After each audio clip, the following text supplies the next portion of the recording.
The 2017 season was a tough one for us. We decided to break off and go to Maybell, Colorado, and Stephen went with us down there, and he helped do some call-in and filming and things of that nature. All we were able to call in down there was a couple domestic turkeys camped right in the town of Maybell, so we had a lot of conveniences readily available to us. But yeah, we called in a couple of turkeys. We sat around, did some glassing. A lot of the areas where I'm used to seeing concentrated numbers of elk, we really saw a ton of hunters, like 30 hunters. So it was pretty much closed shop there.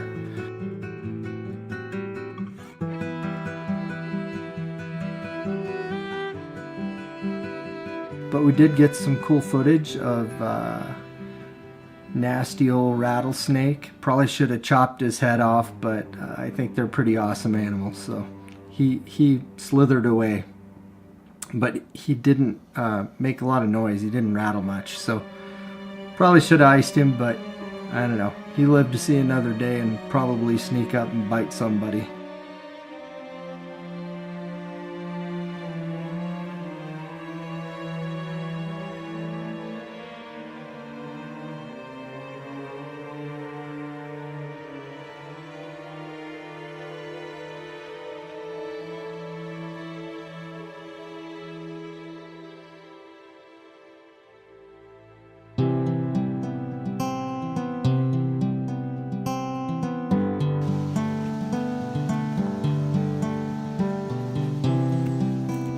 We hiked a lot of miles.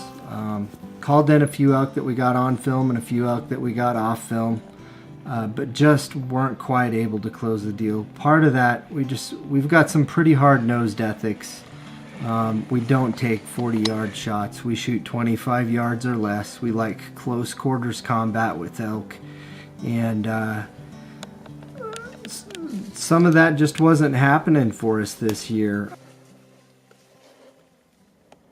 Here's some footage of a lost calf that we took, and I think you guys will really like some of the sounds here. I don't know, it's a funny thing as hunters. We're there to kill the animals, make no bones about it. But when you see a calf lost and looking for its mom, you really feel for him, and you really, for me, we all really wanted that little calf to find his mama. So we could hear the cows calling below us for the calf, and the calf, we derailed the calf and pulled the calf to us, and we had to quiet down and just sit long enough that they could all get back together.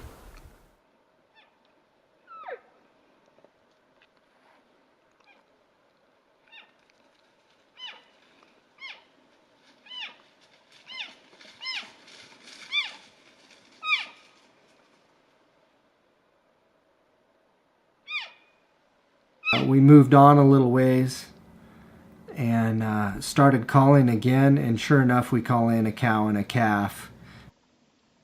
Stephen drew back, got to full draw on the cow, but just didn't have the heart to kill her.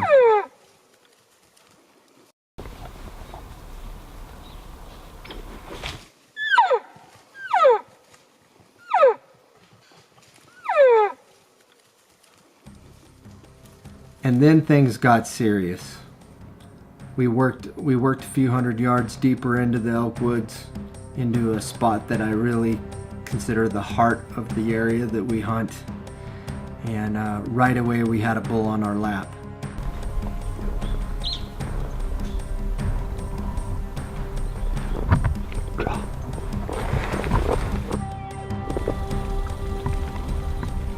Stephen drew his bow, swung,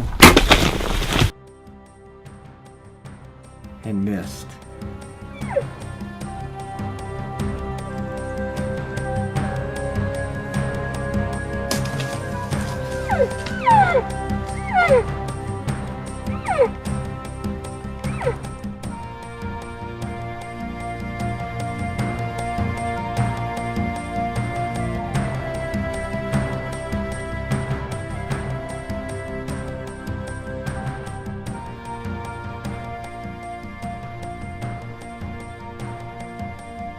there was just one small pine tree branch in the way, and the arrow actually caught the branch, and at 5 yards he missed the bull.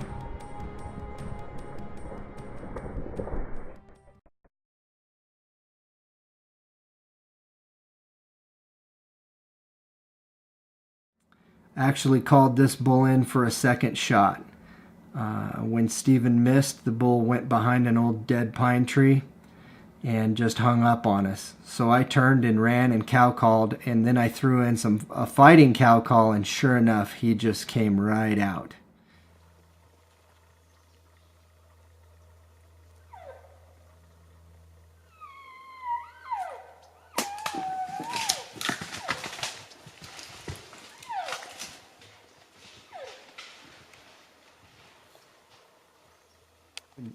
Steven connected this time.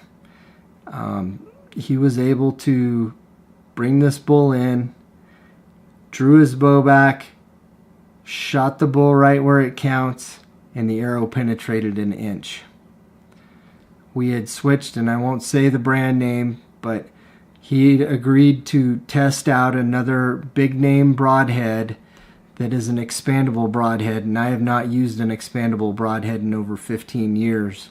Because of this very same thing, my years in guiding, my years in hunting with different people, I've seen it happen half a dozen times where the broadhead doesn't open up and the arrow just bounces off of their rib cage, or maybe you catch a little piece of shoulder blade. But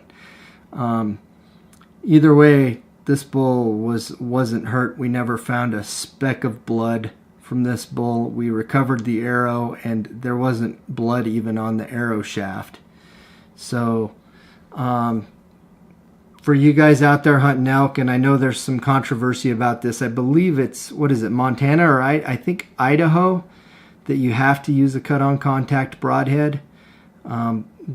There's a legitimate reason for that. I personally, being a guy who's hunted elk for over 25 years with a bow and arrow, about 26 now, let me tell you that I've had bad luck, bad experience after bad experience after bad experience with mechanical broadheads and elk. I'm always open to try different things, but it's too risky. Towards the end of the season, we were really struggling to find any elk on public land. Everything that we saw was miles and miles and miles in. Honestly, we've been killing elk long enough that I'm at a point in my life where I'm not going to pack an elk out from 8 miles in. 4 miles is my limit. But the elk were pressured. They were not within 4 miles of the truck. They were more like 6 or 8 miles in almost everywhere we went. And when we get that far in, it's going to have to be a giant probably for us to take anything.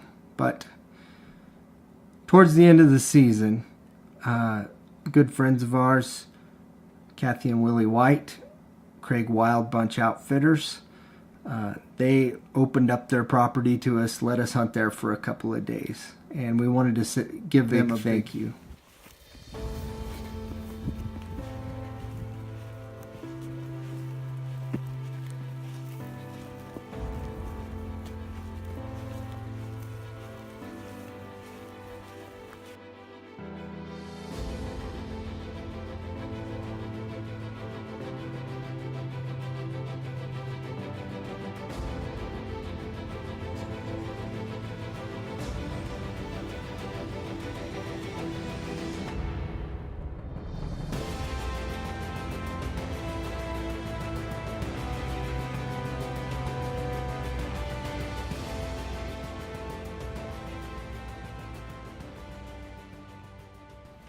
Jolene and I had a great bull come in on us.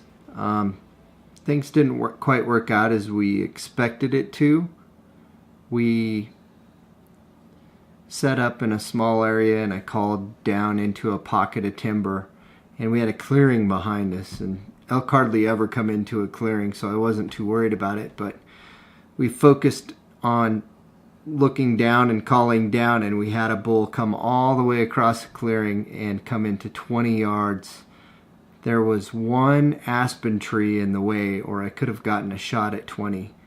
But this is just another example of why we should always try to